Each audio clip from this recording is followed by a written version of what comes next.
Guys আগে ভিডিওটা দেখেন তারপর কিছু কথা বলতেছি।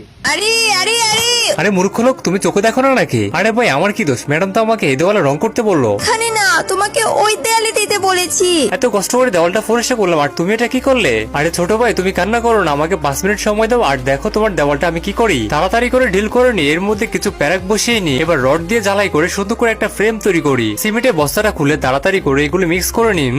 এই তো এবার এই মিক্সার গুলো সুন্দর করে ফ্রেমের উপর লাগিয়ে নি। এই তো স্ট্রাকচারটা কেবলমাত্র ফুটে উঠেছে। বন্ধুরা এটা কি সেই স্ট্রাকচার হতে পারে? যদি তোমাদের জানা থাকে তাহলে অবশ্যই কমেন্টে লেখো। আর শেষের দৃশ্য দেখলে তোমরা চমকে যাবে, কিন্তু তা দেখার আগে হে আল্লাহ, এই জান্নাতি পাথর দেখে যে শেয়ার করে দিবে তাকে মরার আগে একবার হলেও মক্কা হজ করার তৌফিক দান করুন। এবার আমাকে তাড়াতাড়ি করে এগুলো রং করে নিতে হবে। গাছ থেকে কিছু কাঁচা অরেঞ্জ ফের এগুলো খোসা দিয়ে আমাকে সবুজ কালার রং তৈরি করে নিতে হবে। এই তো হয়ে গিয়েছে। এবারে ফলটা নিয়ে আমাকে খোসা দিয়ে সুন্দর করে অরেঞ্জ কালার রং করতে হবে। তোমার ফাগুলো এই বাটিতে রাখো। এবারে নোংরা পানিগুলো দিয়ে আমাকে কালো কালার রং করে নিতে হবে। এই তো হয়ে গিয়েছে। ছোট ভাই দেখো এবার আমি তোমার দেওয়ালটাকে কি করেছি, অসাধারণ। এই তো পুরো রিয়েলিস্টিক মনে হচ্ছে।